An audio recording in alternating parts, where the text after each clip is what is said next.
Je m'appelle Nadia Ferrouki, j'ai 38 ans et le jeudi 9 novembre dernier, je me suis retrouvée assise sur la dernière marche de mon propre escalier, mes clés dans la main, à écouter la musique qui sortait de derrière ma porte, une chanson que mon frère écoutait à 20 ans, en me demandant combien de temps avant que quelqu'un dans cet immeuble me demande ce que je faisais là.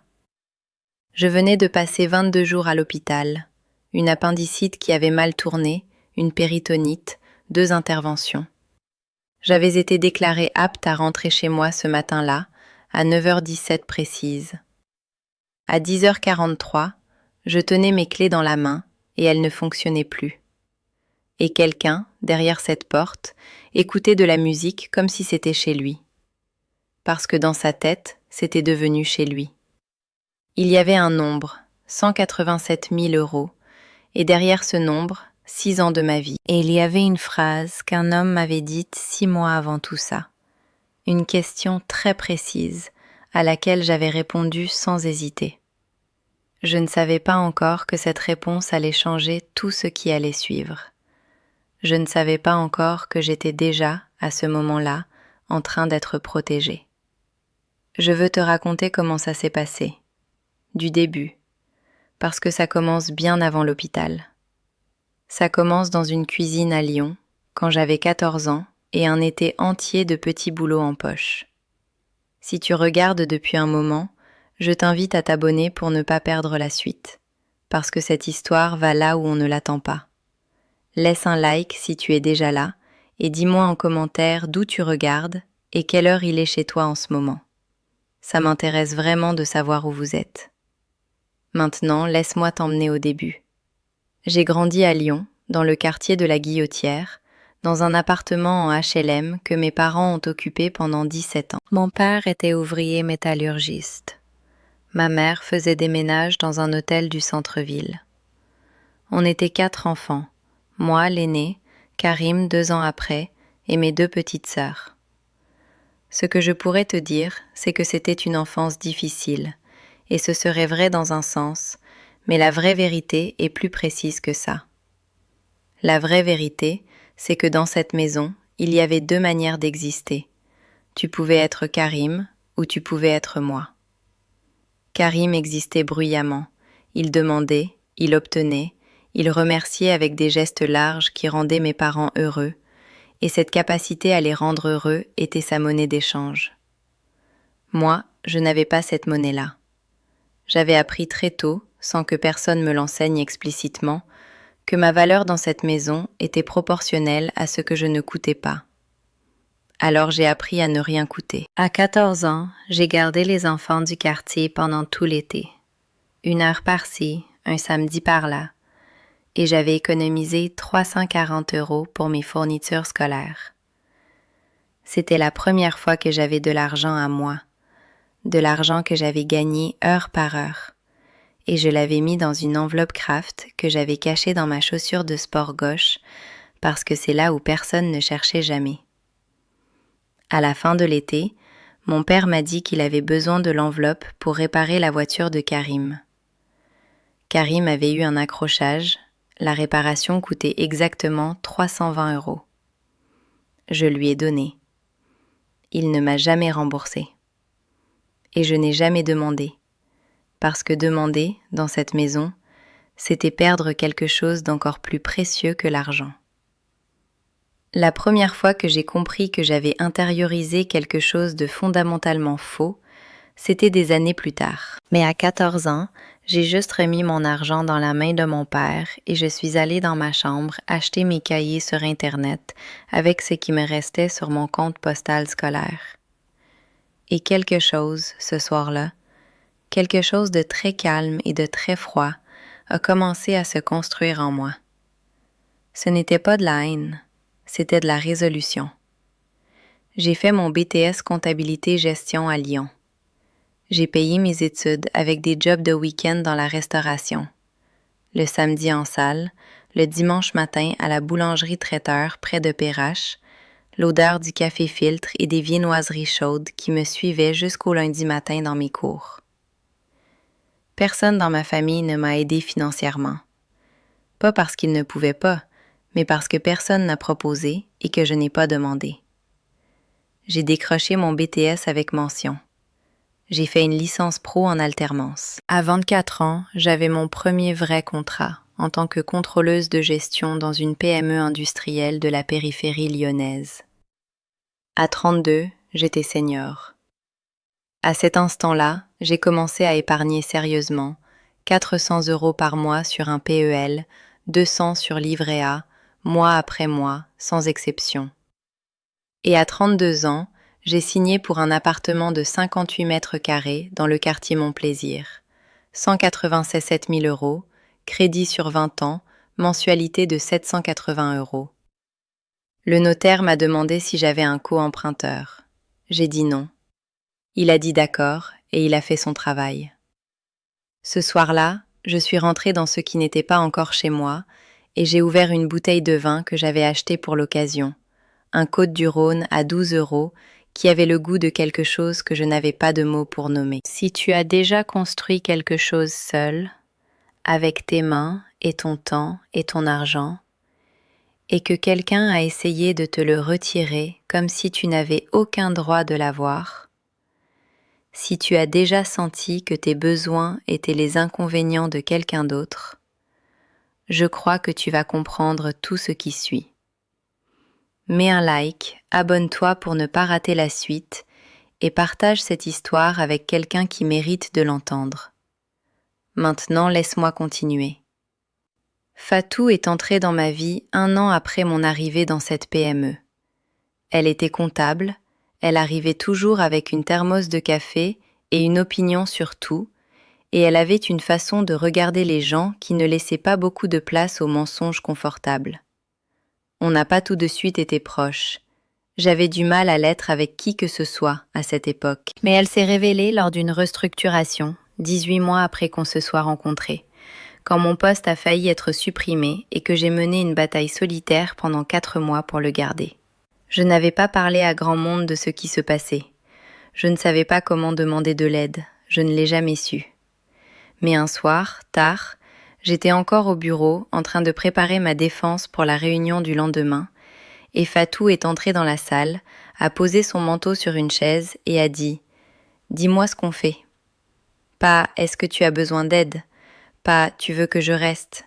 Juste « Dis-moi ce qu'on fait. » On a travaillé jusqu'à 23 heures. J'ai gardé mon poste. Je n'ai jamais vraiment su comment lui dire ce que ça avait représenté. Je lui ai apporté une plante en pot le lundi suivant parce que c'était tout ce que je savais faire. Elle a mis la plante sur son bureau et elle n'a jamais mentionné la soirée. C'est exactement ce genre de personne qu'on devrait garder près de soi. 6 mois avant mon hospitalisation, j'avais pris un rendez-vous avec Maître Sénéchal, un avocat spécialisé en droit immobilier et patrimoine, recommandé par une collègue qui avait eu des complications lors d'une succession.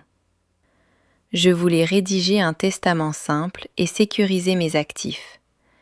J'avais 38 ans, j'étais célibataire, je possédais un bien immobilier et je commençais à réaliser que je n'avais réfléchi à aucun de ces aspects sérieusement.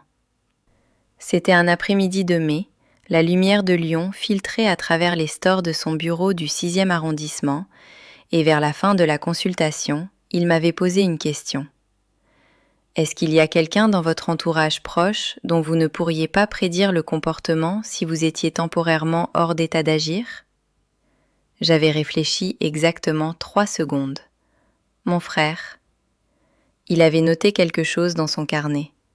Il n'avait pas commenté. Je n'avais pas compris, à ce moment-là, ce qu'il avait noté ni pourquoi. Je n'allais pas le comprendre avant novembre. Mais cette conversation, cette question précise, cette réponse donnée sans hésiter, était la graine de tout ce qui allait suivre. La péritonite a commencé par une douleur que j'ai mis 2 jours à prendre au sérieux, parce que j'avais un bilan trimestriel à rendre et que je n'avais pas le temps d'être malade. Le médecin des urgences a dit le mot « appendicite » avec la voix de quelqu'un qui s'attendait à ce que ce soit simple. Ce n'était pas simple. L'appendice avait déjà perforé. Il y a eu une première opération, puis une complication, puis une deuxième opération 5 jours plus tard.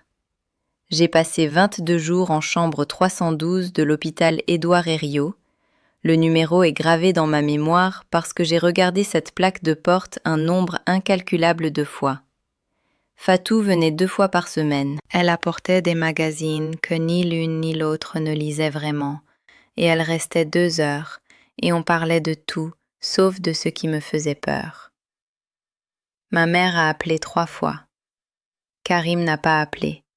Je me suis dit sur le moment que c'était normal, qu'on n'était pas proches, qu'il avait sa vie, que les frères et sœurs adultes, ça ne fonctionne pas comme dans les films. Je ne savais pas encore qu'il était occupé à autre chose pendant que j'étais alitée. Je ne savais pas encore que mon absence physique était pour lui une fenêtre. Et je ne savais pas encore que cette fenêtre, il l'attendait depuis bien avant que je tombe malade. Le matin de ma sortie, l'infirmière m'a demandé si quelqu'un venait me chercher. J'ai dit que j'avais commandé un taxi. Elle a eu l'air légèrement désolée. Je n'ai pas su quoi faire de cette désolation, alors je lui ai souri et j'ai pris mon sac. Dans le taxi, j'ai regardé Lyon par la fenêtre. Le platane de la place Jean Massé, la boulangerie du coin de rue avec sa vitrine en bois peint, la lumière de novembre, grise et plate et familière. Je pensais à mon lit. Je pensais à faire du thé. Et puis le taxi s'est arrêté devant mon immeuble, j'ai monté les 3 étages et j'ai mis ma clé dans la serrure. Elle n'est pas entrée. Je l'ai essayée de l'autre sens. Toujours rien. Derrière la porte, une chanson. Celle que Karim écoutait quand il avait 20 ans, dans l'appartement de nos parents. J'ai posé ma main à plat sur ma propre porte. Et quelque chose, dans ma cage thoracique encore sensible de l'opération, s'est resserré d'une façon que je ne pouvais pas nommer. Je me suis assise sur la dernière marche. Je n'ai pas frappé. Je n'ai pas crié. J'ai sorti mon téléphone et j'ai envoyé un message à Maître Sénéchal. Il est passé à l'acte. Vous m'aviez dit qu'on était prêt. Sa réponse est arrivée en moins de 2 minutes. 3 mots. Je suis en route. Les 2 premières heures après avoir envoyé ce message avaient une texture particulière. Pas le chaos que j'aurais imaginé, pas les larmes que peut-être on aurait attendues de moi, mais quelque chose de plus proche du vide que de la tempête. Je suis restée assise dans l'escalier encore un moment, à écouter la musique qui continuait derrière ma porte, puis je me suis levée, j'ai repris mon sac et je suis descendue dans la rue. Je me suis installée dans le café du coin, j'ai commandé un café serré et j'ai attendu. Ce n'est que là, les 2 mains posées à plat sur la table en formica, que j'ai réalisé que je tremblais légèrement. Pas de peur, pas de colère encore, mais de quelque chose entre l'épuisement et la certitude absolue que ce qui m'attendait allait demander tout ce qu'il me restait d'énergie. Et la question qui ne me quittait pas, celle que je n'avais pas encore la réponse complète, c'était « Depuis combien de temps est-ce qu'il avait préparé ça ?» Maître Sénéchal est arrivé 40 minutes après mon message, dans son costume bleu marine habituel, avec sa mallette en cuir noir usée au coin. Il s'est assis en face de moi, il a commandé un thé qu'il n'a pas bu, et il m'a expliqué ce qu'il savait déjà, parce que, comme il me l'a dit ce matin-là avec une économie de mots que j'ai appris à apprécier, il avait été prévenu dès que les premières démarches de Karim avaient commencé. La régie de l'immeuble l'avait contacté directement, conformément à ce qu'ils avaient convenu 6 mois plus tôt. Karim avait contacté la régie en se présentant comme le responsable du logement, avec une procuration qu'il prétendait être signée de ma main. La régie avait transmis. Maître Sénéchal avait attendu que j'appelle. Ce qui m'a frappé dans ce café au fond de mon plaisir, c'est que la honte que j'aurais pu ressentir d'être dans cette situation, n'est pas venue. Ce qui est venu à la place, c'était quelque chose de beaucoup plus froid et de beaucoup plus utilisable, de la colère. Pas une colère explosive, pas une colère qui déborde. La colère silencieuse de quelqu'un qui vient de comprendre exactement l'étendue de ce contre quoi elle se bat et qui décide qu'elle va gagner. Dans les jours qui ont suivi, j'ai logé chez Fatou, son canapé convertible dans son appartement du 7e, à 10 minutes du mien. Je n'allais pas bien physiquement. 22 jours d'hôpital, une péritonite, une cicatrice qui tirait encore quand je me penchais en avant. Fatou me faisait des tisanes qu'elle posait sur la table basse sans commentaire, et le soir, elle regardait la télévision d'un côté du canapé et moi de l'autre, et c'était suffisant. Mais la nuit, je faisais des listes. Des listes sur mon téléphone, dans l'obscurité, en essayant de ne pas réveiller Fatou. Tout ce que je savais, tout ce que je ne savais pas encore, tout ce que j'allais devoir prouver. Ce que j'ai découvert progressivement par maître sénéchal, par la syndic de copropriété qui m'a appelé 3 jours après, visiblement mal à l'aise, était pire que ce que j'avais imaginé dans l'escalier. Karim n'avait pas simplement changé la serrure. Il avait modifié les coordonnées de facturation de l'EDF et d'Internet au nom d'un résident fictif. Il avait récupéré mon courrier, y compris un relevé de compte et 2 avis de la CAF, et je ne saurais jamais ce qu'il en avait fait. Il avait fait vider ma cave, dont le contenu, quelques cartons de livres, du matériel de ski acheté d'occasion, avait disparu. Et puis, il y avait le dossier bailleur. Karim avait déposé une demande auprès d'un organisme de logement social pour obtenir une mutation d'attribution de jouissance du logement en son nom, en invoquant une situation d'urgence familiale et en joignant des documents dont la syndic m'a dit, d'une voix prudente, qu'ils ne correspondaient à rien de ce qu'elle avait dans ses archives. Le mot « faux » n'a pas été prononcé lors de cet appel, mais il était là, entre chaque phrase. Et puis, il y avait les appels de famille. Ma mère d'abord, 3 jours après ma sortie d'hôpital, une voix prudente et désolée qui disait que Karim avait besoin d'aide, que c'était une mauvaise passe, qu'il avait ses dettes et sa situation avec Sabrina, et que moi, j'avais mon appartement et ma stabilité et mon bon travail, alors est-ce que je ne pouvais pas lui laisser le temps de se retourner ? Le mot « laisser ». Comme si l'appartement lui appartenait déjà et que c'était moi qui refusais d'être généreuse. Je me souviens d'avoir regardé le plafond du salon de Fatou pendant qu'elle parlait, d'avoir compté les lattes du parquet du regard pour ne pas répondre à chaud. Puis j'ai dit que la situation était entre les mains de mon avocat et que je la tiendrais informée. Ma mère a dit « Ne fais pas une histoire de ça, Nadia », et j'ai raccroché avec suffisamment de douceur pour que ça ne soit pas perçu comme une violence, mais avec une fermeté dont elle a compris le sens. Je n'admettrai jamais à voix haute ce que j'ai ressenti juste après avoir raccroché. Cette espèce de douleur propre, précise, qui n'a rien à voir avec la surprise, parce qu'on n'est pas surpris. On savait déjà, on a toujours su. Mais qui fait mal quand même, parce que savoir ne protège pas entièrement. Est-ce que tu t'es déjà retrouvé dans une pièce comme celle-là? Une pièce où tu te bats pour quelque chose qui t'appartient, pendant que les gens qui auraient dû être dans ton camp te demandent d'être moins difficile? Si c'est le cas, dis-le-moi en commentaire. Je les lis vraiment tous. C'est Fatou qui a reçu le message en premier, parce qu'elle avait mon téléphone en charge dans sa cuisine et que je dormais encore. La première vraie nuit de sommeil depuis l'hôpital. Elle est entrée dans le salon avec mon téléphone et une expression que je n'avais pas vue sur son visage depuis longtemps.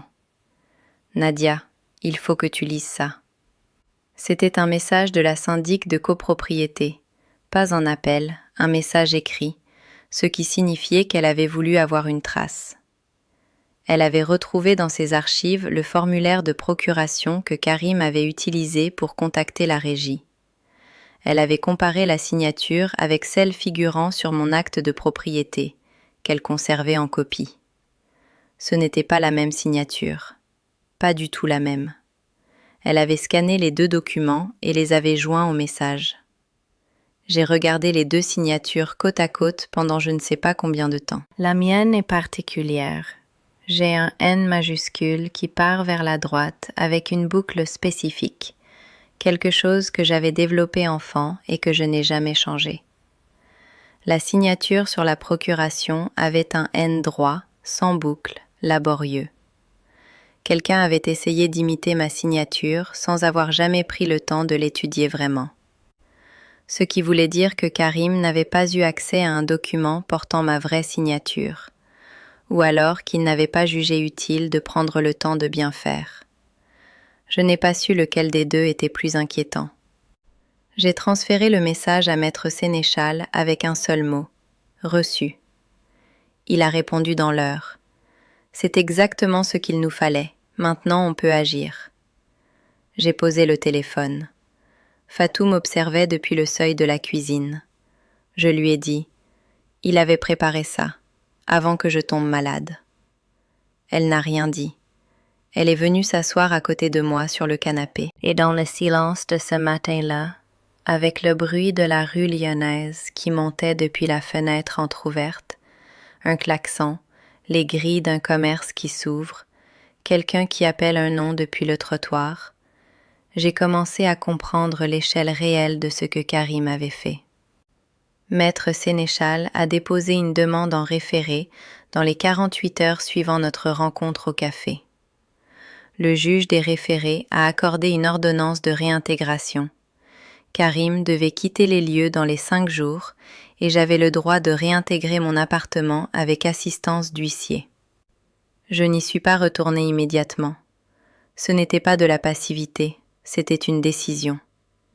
Si je rentrais sans protocole, sans témoin, sans procès-verbal, Karim pourrait contester n'importe quoi.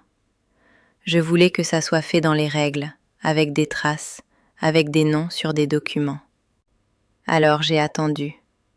J'ai continué à dormir sur le canapé de Fatou. Le soir, elle cuisinait. Du thieboudienne le premier soir, quelque chose de chaud et d'élaboré qui m'a rappelé que se nourrir correctement était une forme de résistance. Et on mangeait ensemble à sa petite table, et elle me parlait de sa journée au bureau, de ses collègues, de choses normales, et c'était exactement ce dont j'avais besoin.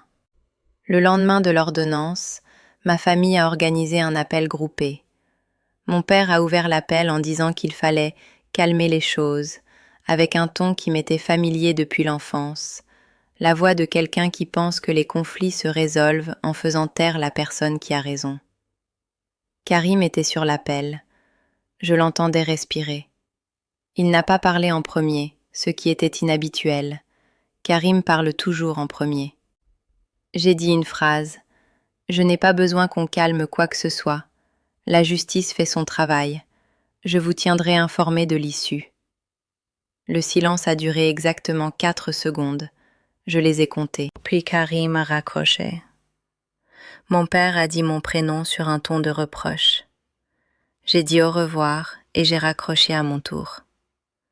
Fatou, qui était dans la cuisine et avait tout entendu, a passé la tête par la porte et m'a regardé avec quelque chose qui ressemblait à de la fierté. Je ne lui avais pas demandé son opinion. Elle ne me l'avait pas donnée. Mais ce regard-là a compté plus qu'elle ne l'a su. Pendant ces jours d'attente, j'ai continué à construire le dossier. C'est ce que je sais faire. Pas les confrontations, pas les cris, pas les scènes. Les dossiers. J'ai archivé le message de la syndic avec les 2 signatures. J'ai capturé les échanges de messages avec ma mère. J'ai demandé à la régie une copie de toutes les demandes reçues au nom de mon appartement depuis le 18 octobre, la date à laquelle j'étais entrée à l'hôpital. Ils m'ont envoyé 5 pages. 5 pages de démarches que Karim avait initiées pendant que j'avais une sonde et des perfusions. Et puis Maître Sénéchal m'a appelé un soir, d'une voix un peu différente de son calme habituel. Pas alarmé, mais chargé. J'ai la date d'établissement de la procuration. Il faut qu'on parle. On s'est vu le lendemain matin dans son bureau. Il a posé un document sur son bureau. La procuration. celle que Karim avait utilisée auprès de la régie, avec une annotation dans la marge. La date d'établissement du formulaire administratif, certifié par le système d'eurodatage de l'administration en ligne, était le 27 septembre. J'étais entrée à l'hôpital le 18 octobre. Il avait préparé la procuration 3 semaines avant que je tombe malade. Il n'avait pas saisi une opportunité. Il avait attendu qu'une occasion se présente. Maître Sénéchal m'a regardé. J'ai regardé le document. Et quelque chose, cette colère froide, contenue, la colère des gens qui savent comment gagner, a cessé d'être une émotion pour devenir une décision. « Qu'est-ce qu'on fait maintenant ?» Il a dit « Maintenant, on y va. » La confrontation était fixée au vendredi matin. L'huissier serait là. Et ce que j'avais décidé pendant ces 10 jours sur le canapé de Fatou, c'était que je n'entrerais pas dans cet appartement en victime. J'y entrerais en propriétaire. Mais ce que je ne savais pas encore, c'est ce que Maître Sénéchal avait mis en place depuis le mois de mai, et ce que la régie lui avait transmis en temps réel depuis le premier jour où Karim... Il faisait encore nuit quand je me suis réveillée le vendredi matin. Fatou dormait encore. J'entendais sa respiration régulière à travers la cloison. Je me suis assise sur le canapé dans l'obscurité et j'ai fait une chose que je ne fais presque jamais. J'ai resté là, sans rien faire. Pas de liste, pas de notes, juste moi dans le silence de l'appartement de Fatou, avec le bruit lointain de Lyon qui commence à se réveiller. Un camion poubelle quelque part, le bip d'un vélo électrique en bas de la rue. J'ai pensé à la chambre 312, à toutes les nuits passées là-bas à regarder le plafond de l'hôpital en me demandant ce que je faisais là, pourquoi mon corps avait décidé de lâcher maintenant, ici, au moment le moins opportun. Je me suis demandé, dans cette obscurité matinale, si quelque chose en moi avait su avant que je le sache consciemment. Si l'épuisement qui m'avait précédé à l'hôpital, parce qu'il y avait un épuisement, je le reconnaissais maintenant, je l'avais porté pendant des mois sans lui donner de nom. Si cet épuisement n'était pas juste physique, si une partie de moi avait été fatiguée d'une façon plus profonde. Et puis Fatou a mis la tête hors de sa chambre. Elle avait entendu que je ne dormais plus, et elle a dit « Café ?» J'ai dit oui. On a bu notre café dans la cuisine sans se parler, et c'était parfait. Elle portait son peignoir vert à rayures, et ses tresses étaient défaites, et elle m'a regardé par-dessus sa tasse avec une expression qui disait « Tu es prête ?» Pas une question, une constatation. J'avais passé les 2 jours précédents à travailler avec Maître Sénéchal pour m'assurer que le dossier était complet. Mes compétences professionnelles, 6 ans de contrôle de gestion, des centaines de tableaux de suivi, une précision dans l'organisation qui avait parfois irrité mes collègues, m'avaient permis de construire quelque chose que peu de gens auraient su construire dans ma situation. J'avais une chronologie documentée, heure par heure, depuis la date d'établissement de la procuration jusqu'à l'ordonnance de référé. J'avais les 2 signatures côte à côte dans un document que j'avais annoté moi-même. J'avais les relevés de démarche de la régie. J'avais les messages de ma mère, pas pour les utiliser contre elle, mais parce que Maître Sénéchal m'avait dit que le contexte familial pouvait être pertinent. Et la veille au soir, Maître Sénéchal m'avait appelé pour me dire une chose qu'il m'avait dit de laisser pour la confrontation. Une chose qu'il gardait depuis le mois de mai et qu'il allait maintenant sortir du dossier. Il me l'avait expliqué en 2 phrases et j'avais raccroché et j'étais restée 1 minute sans bouger avec mon téléphone dans la main. Parce que ce qu'il venait de me dire recontextualisait tout. La question qu'il m'avait posée en mai, la note dans son carnet, le silence qui avait suivi. Il avait tout prévu, dès le début. Et moi, sans le savoir, j'avais été protégée depuis 6 mois. La réintégration avait lieu à 10 heures. Fatou a conduit. Je suis montée à l'avant, j'avais mon sac sur les genoux. le même sac que celui de l'hôpital, le seul que j'avais emporté chez elle. Dans la voiture, elle a mis la radio à un volume très bas, juste assez pour meubler le silence sans l'envahir. Je regardais les rues défiler. La lumière de novembre à Lyon est une lumière particulière, gris perle, presque blanche par endroits, qui aplatit les ombres et donne à tout une netteté froide et précise. C'est la lumière que j'associe à la clarté maintenant. Maître Sénéchal était déjà devant l'immeuble quand on est arrivé. L'huissier aussi, une femme d'une 50aine d'années, manteau brun, cartable noir, l'air de quelqu'un qui a fait ce genre de choses des centaines de fois et qui ne s'en laisse plus impressionner. Je leur ai serré la main. On a attendu Karim dans le couloir de l'immeuble. L'huissier avait pris note de l'heure. L'ordonnance stipulait 10 heures. Karim est arrivé à 10h21, en jogging gris et veste de sport noir. Il n'avait pas pris la peine de s'habiller. Quand il m'a vu, quelque chose a traversé son visage, quelque chose que j'ai reconnu, parce que je l'avais vu sur son visage une dizaine de fois dans notre enfance. La surprise de quelqu'un qui ne s'attendait pas à être tenu responsable. Il a regardé Maître Sénéchal, il a regardé l'huissier, puis il m'a regardé à nouveau. « On peut parler d'abord ?» J'ai dit « bien sûr ». Ce bien sûr était la chose la plus froide que j'ai dite de toute cette semaine. On est monté. L'appartement était dans un état correct. Il n'avait pas saccagé, ce qui m'avait étrangement inquiété dans les jours précédents, mais qui, à présent, ne me soulageait pas vraiment non plus. Il y avait ses affaires dans l'entrée. Un sac de sport, quelques vêtements sur le porte-manteau que j'avais acheté. L'odeur était légèrement différente, sa façon de vivre imprimée dans l'air de mes pièces. On s'est assis dans le salon. Maître Sénéchal et l'huissier sont restés debout, légèrement en retrait. Karim a commencé. Il a commencé par la version qu'il s'était probablement racontée depuis 10 jours, peut-être depuis bien avant. J'étais à l'hôpital, il avait besoin d'un toit, Sabrina et lui ne pouvaient plus tenir dans leur appartement à cause des dettes, il avait pensé que ce serait temporaire, que je comprendrais, que dans une famille on s'entraide. Il a dit le mot « urgence » plusieurs fois. Il a dit « tu n'étais pas là ». Il a invoqué notre mère. Il a invoqué notre père. Il a dit que j'avais toujours eu de la chance, que les choses m'étaient toujours venues plus facilement.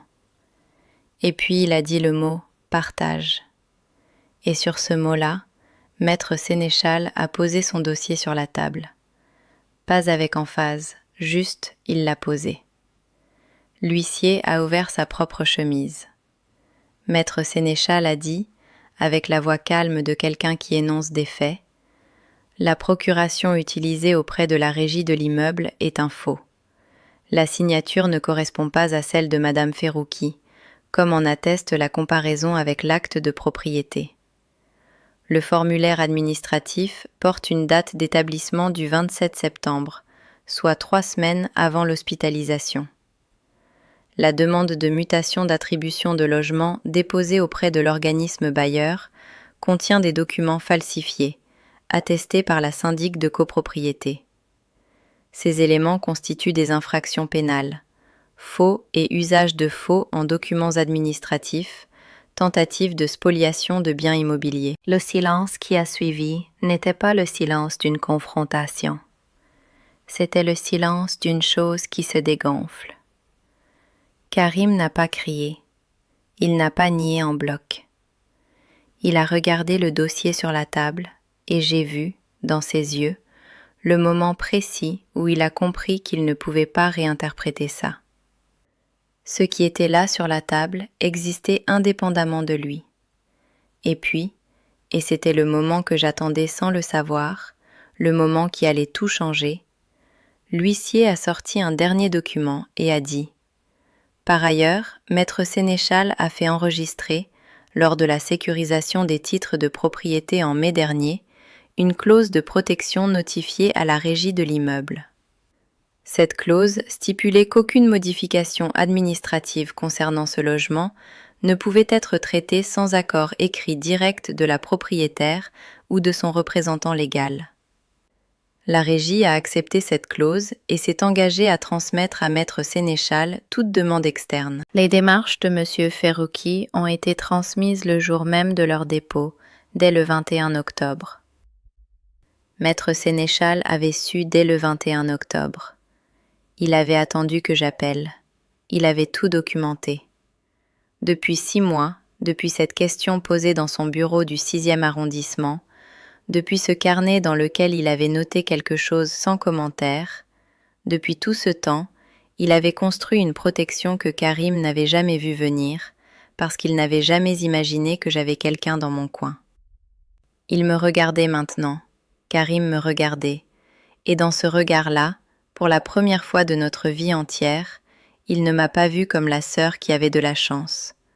Je l'ai vu, lui, vraiment. Le garçon de 22 ans dont l'affaire avait coulé. L'homme de 36 ans qui n'avait pas trouvé comment exister autrement qu'en prélevant sur les autres. La honte que je n'avais pas de mots pour nommer, qui était dans ses épaules, dans sa façon de regarder ses propres mains. Ce n'était pas de la pitié. Je veux être honnête là-dessus, parce que ce serait mentir que de dire que j'ai eu de la pitié pour lui à ce moment-là. Mais c'était quelque chose. Une reconnaissance peut-être. Voir quelqu'un sans illusion, dans les deux sens. Je me suis levée. Je me suis approchée du seuil du salon. Et je me suis retournée vers lui une dernière fois. Tu aurais pu me demander de l'aide. Je n'ai pas attendu de réponse. Si tu es encore là, si cette histoire t'a touché d'une façon ou d'une autre, mets un like. C'est un geste petit, mais il me dit que tu étais là et ça compte. Abonne-toi pour ne pas rater la prochaine histoire. J'ai descendu les escaliers. Fatou était dans le couloir du rez-de-chaussée, les clés de voiture dans la main. Elle ne m'a pas demandé comment ça s'était passé. Elle m'a juste ouvert la portière.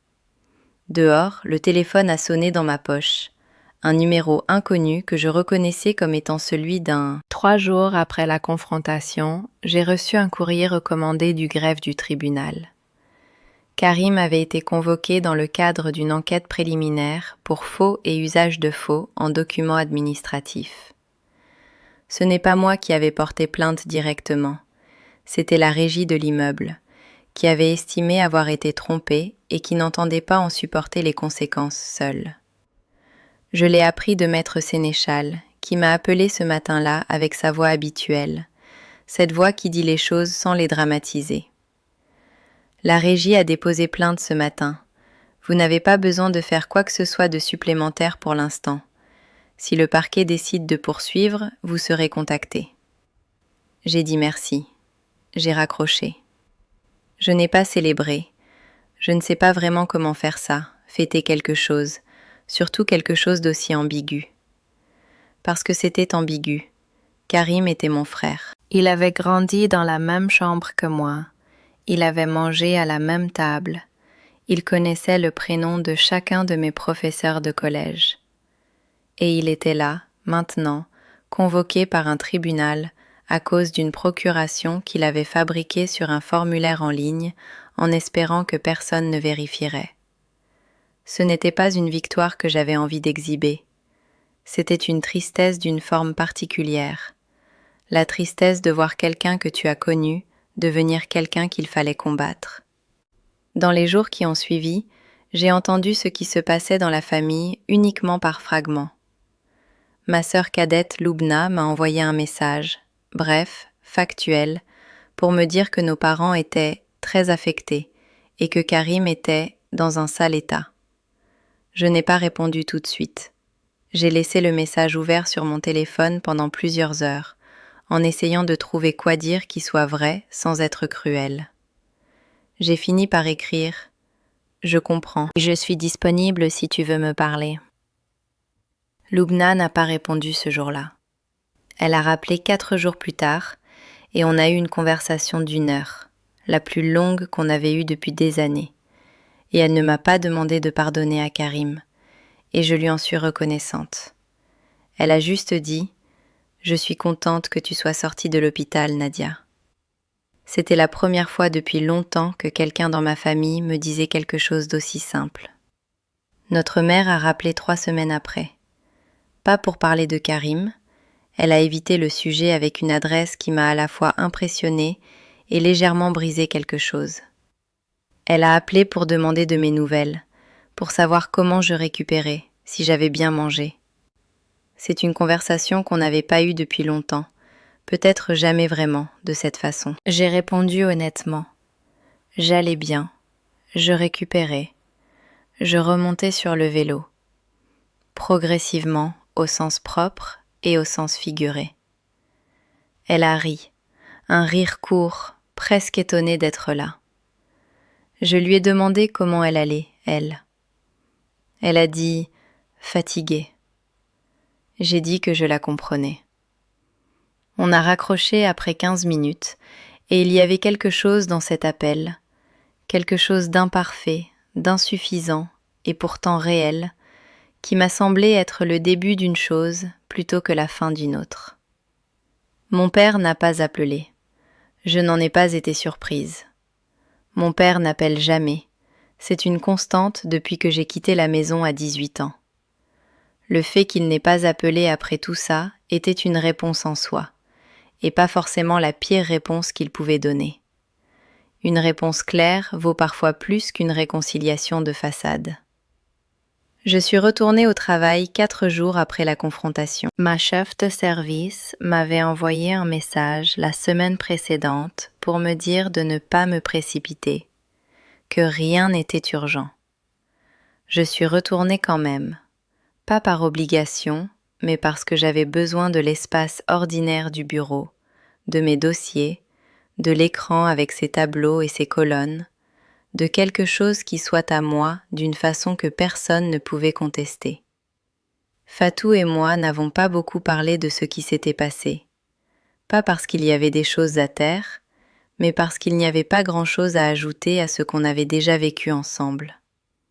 Elle m'avait apporté une tisane le soir de mon retour dans l'appartement, posée sur le coin de mon bureau au travail avec un post-it « Bienvenue chez toi ». Je l'ai relu plusieurs fois pendant la pause déjeuner. Il y avait des choses à régler dans l'appartement. Pas des dégâts, mais des traces. J'ai changé la serrure à nouveau, cette fois avec un serrurier certifié et une attestation. J'ai fait le relevé de ce qui avait disparu dans la cave et constitué un dossier pour l'assurance. J'ai rétabli toutes les coordonnées de facturation.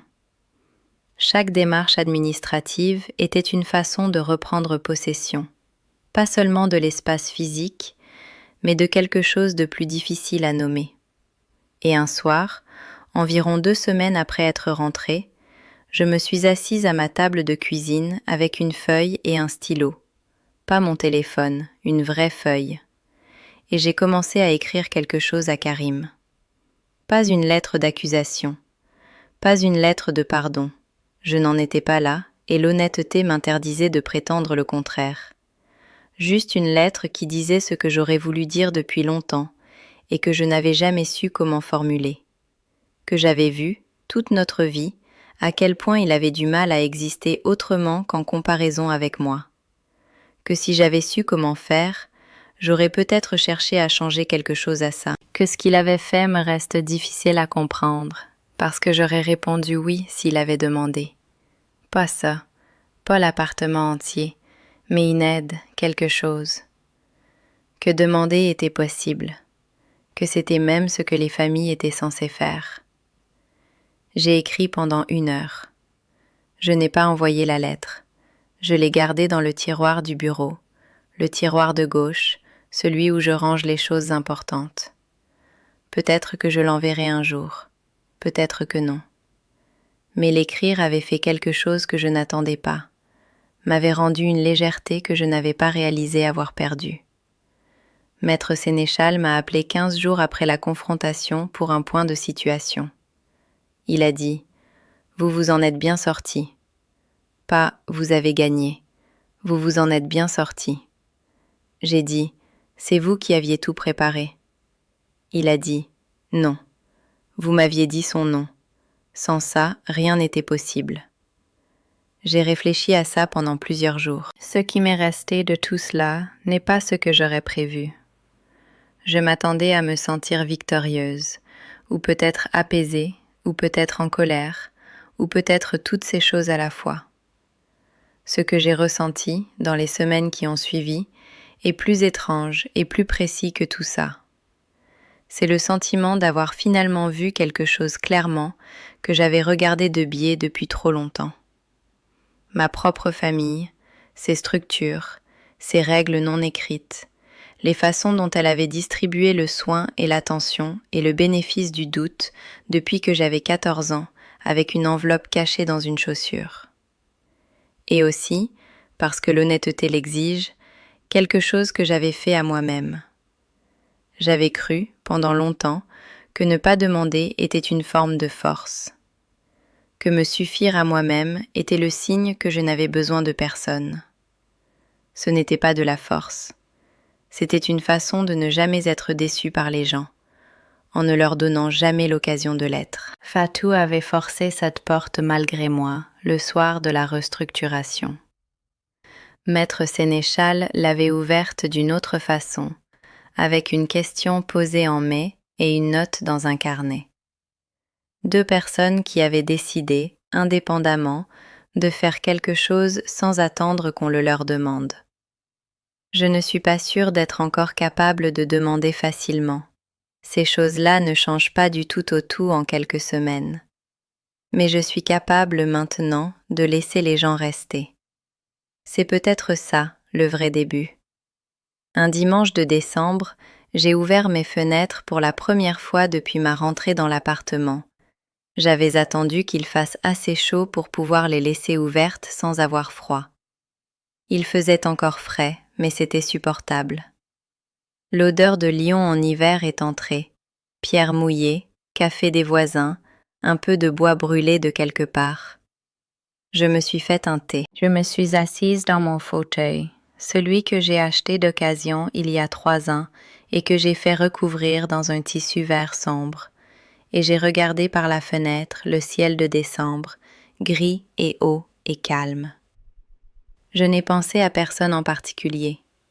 Ou peut-être que si, peut-être que j'ai pensé, un instant, à la fille de 14 ans avec son enveloppe dans sa chaussure de sport. Je n'aurais pas su quoi lui dire qui ne soit pas un mensonge ou un lieu commun.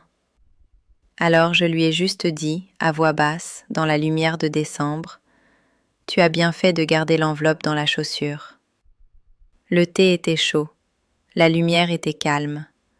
L'appartement était silencieux, propre et entièrement mien. Je m'appelle Nadia Ferrouki, j'ai 38 ans, et je sais, maintenant, ce que ça fait d'être exactement là où je dois être. Si cette histoire est restée avec toi, je veux te demander quelque chose avant que tu partes. Est-ce qu'il y a quelqu'un qui t'a silencieusement protégé d'une façon que tu n'as comprise que plus tard? Quelqu'un qui a agi sans attendre que tu demandes? Mets-le en commentaire. Je les lis tous, vraiment. Et si tu crois que les gens qui nous voient clairement méritent d'être gardés près de nous, mets un like à cette vidéo, abonne-toi pour ne pas rater la prochaine histoire et partage-la avec quelqu'un qui a besoin de savoir qu'il n'est pas seul.